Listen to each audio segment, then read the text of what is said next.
입니다. 이코님 작가의 세계를 건너 너에게 갈게라고 하는 책입니다. 이 책 말고도 이제 죽이고 싶은 아이, 그리고 작년에 나온 당연하게도 나는 너를이라고 하는 책을 한번 소개시켜 드릴 텐데요. 요 세 개의 책 중에서 가장 먼저 나온 작품이 요 책이에요. 요 책은 대상 수상작이에요. 그래서 아마도 이 책을 많이 읽어본 친구들도 많을 텐데요. 2016년도, 그러니까 중학교, 그러니까 15살로 나오거든요. 그러니까 지금 여러분의 나이일 거예요. 그러니까 15살짜리 송은유라고 하는 아이의 시점에서 써진 건데요. 이 아이가 이제 중학교 2학년이다 보니까 아빠하고의 어떤 트러블이 많아요. 역시. 그래서 이 트러블이 많다 보니까 아빠가 그 딸에게, 은유 딸에게 제안을 해요. 1년 후에 너에게 한번 편지를 써보자. 그리고 느리게 가는 우체통에다가 그 편지를 넣어보자 라고 권유를 해요. 근데 이제 물론 이제 쓰라고 하면은 좋아할까요? 안 좋아할 안 좋아하죠. 아이들한테 글 쓰라고 하면 정말 싫어하잖아요. 그러니까 이 은유도 정말 싫어해요. 온갖 욕을 하면서 투덜투덜 대면서 싫어해요. 싫어하는 이유가 이 은유가 지금 아빠하고 지금 단 둘이 사는데 아빠에게 누가 생겼냐면은 새엄마가 될 사람이 생겨버린 거예요. 그러니까 평상시에는 아빠랑 무덤덤하게 그냥 아빠는 아빠, 나는 나대로 살았는데 아빠가 새엄마가 될 사람하고 만나기 시작하면서부터 아빠의 어떤 말투라든가 행동이 조금씩 변화되었는데 이 딸인 은유가 굉장히 그거에 대해서 못마땅하게 생각을 해요. 여지껏 이렇게 살아왔으면 됐지. 뭐 새로운 사람이 들어온다고 해서 뭐지? 이렇게 생각을 하거든요. 그래서 근데 또 아빠가 또 권유를 하니까 한번 뭐 써보는 거예요. 뭐 1년 뒤에 나에게 하면서 썼는데 우연인지 어떤지 이 편지가 누구한테 가냐면은 1980년대 조은유라고 하는 사람한테 가요. 이름이 똑같아요. 이름이 똑같아서 이 1980년대 조은유에게 편지가 와요. 그러니까 시간과 공간을 초월한 어떤 이제 만남인데요. 그러니까 80년대 정말 80년대 태어나지 않으셨구나. 그러고 보니까 80년대 태어나지 않으셨군요. 저는 이제 80년대 때 이제 1학년이었거든요. 81년도에 1학년이었는데 그 당시 때는 이제 초등학교가 아니라 이제 국민학교. 그러니까 그때의 80년대 편지 쓴 내용이 정말 고스란히 맞춤법도 다 틀려요. 그 편지가 맞춤법도 틀리고 그리고 초등학교라는 용어도 안 나오고 국민학교. 82년도에 조은유가 국민학교 3학년 때 조은유가 현재 2016년도에 은유에게 편지를 보냅니다. 아무래도 언니니까 15살이라고 표현을 했으니까 이 80년대의 은유가 언니에게 하면서 편지를 쓰기 시작해요. 그래서 둘 사이에 어떤 소통이 이루어집니다. 처음에는 당황스러워하다가 조금씩 엄마를 찾아가는 과정을 이 80년대의 은유가 도와주게 돼요. 그래서 그렇죠. 친엄마를 찾는 거를 도와줘요. 아빠하고 이 지금 현재의 그 은유가 아빠하고 사이가 좋지 않았던 그 이유가 아빠가 엄마에 대해서 전혀 말을 해주지 않았어요. 뭔가 비밀이 있는 것처럼. 엄마에 대해서 궁금하지만 물어보면 그때마다 회피를 하거든요.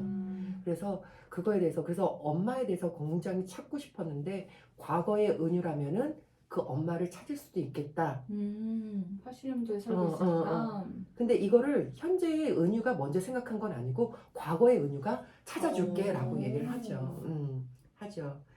근데 읽어본 친구들도 알겠지만은 또는 요거를 처음만 들춰봐도 혹시 그런 생각을 하는 친구들이 있어요. 혹시 이 과거의 은유가 혹시 그 사람이 아닐까? 라고 축축을 하는 친구들도 있을 거예요. 저도 그렇게 하면서 봤거든요. 책을 읽을 때. 근데 역시 맞았어요. 근데 역시 맞았지만 처음에는 굉장히 이 둘 사이의 어떤 이야기 내용이 굉장히 유쾌하게 진행이 돼요. 근데 맨 마지막 장은 진짜 눈물을 많이 쏟았어요. 정말요? 슬퍼요. 많이 아, 슬퍼요. 보셨어요, 선생님? 네. 많이 슬프고요. 한번 꼭 읽어보시기 바라고요. 그 다음에는 이 책을 읽어보시면 재밌습니다. 이 책은 특히나 작년에 제가 저쪽 동해에 있는 학교에 있을 때 정말 책을 읽지 않는 아이가 있었어요. 저한테 뭐 조용히 오더라고요. 좀 추천을 해달라. 가장 근데 얇은 책으로 좀 추천을 해주세요 하더라고요. 이 책을 추천을 했어요. 그래서 뭐 읽더니만 막 읽더니만 종이 딱 났어요. 애들이 이제 다 쓰고 가야 되는데 얘가 안 가고 있는 거예요. 너무 재밌어가지고. 정말 책을 싫어하는 아이예요.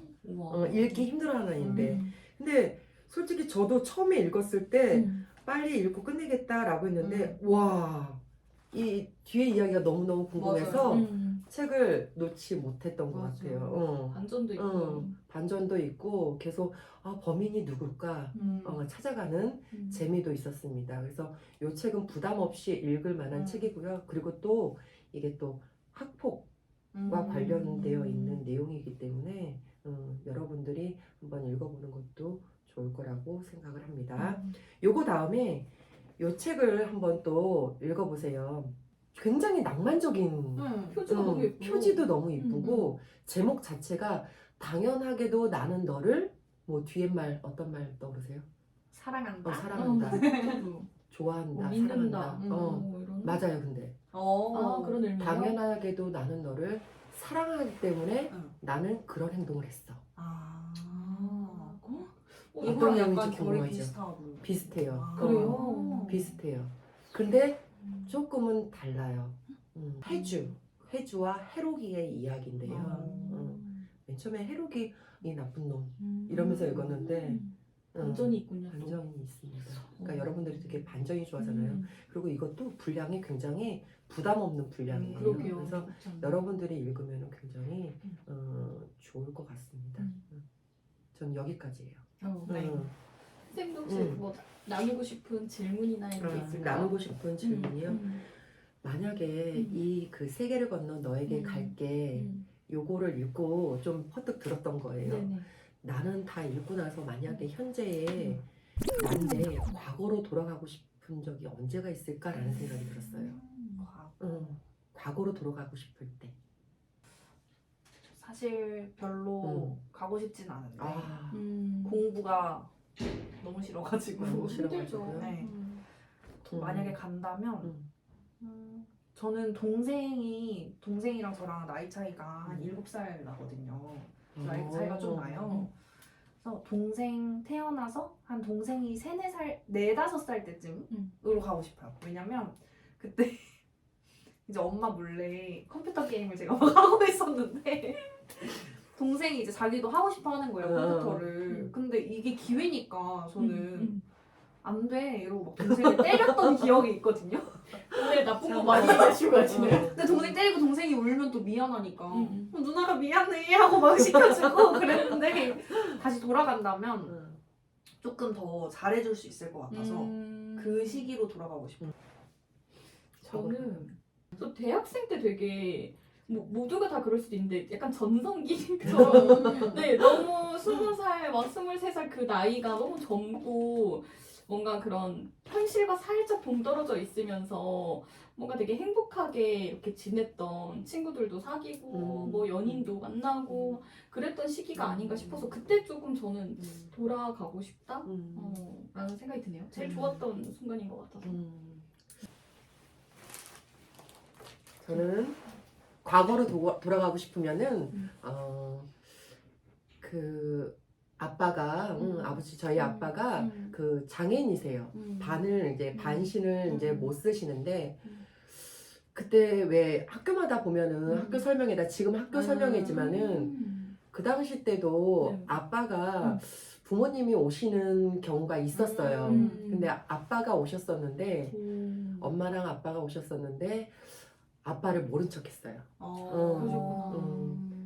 그때가 초등학교가 아니라 국민학교 시절이었거든요. 국민학교 4학년 때 엄마하고만 얘기를 하고 아빠한테는 전혀 이제 말을 붙이지 않고 그때는 얼마나 아이들이 많았어요. 정말 맞아요. 일반도 4반인가까지 있었거든요. 한 반에 뭐 70명 있었고 그런 데 있었었는데 많은 아이들 속에서 엄마의 존재만 조금 알리고 싶었지 아빠에 대한 존재를 좀 가리고 싶었던 것 같아요. 그래서 그 당시 때로 돌아가면은 근데 이만큼 크게 된 거는 진짜 엄마 아빠의 도움이 아니었다면은 이렇게까지 클 수가 없었거든요. 그쵸, 그래서 만약에 돌아가게 된다면은 그때 다시 아빠한테 얘기하고 싶은 그때로 돌아가고 싶어요.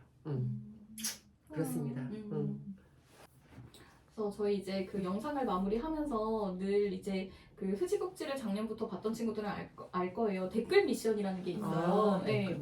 선생님들이 뭔가 이렇게 그 영상 속에서 뭔가 얘기를 하면은 그거에 대해서 댓글만 달아주면은 간식을 제공을 했는데도 진짜 안 하더라고요. 맞아요. 놀랍게도. 채원쌤 예뻐요 이런 거 쓰면 되는데 그런 건 안 줄 거예요.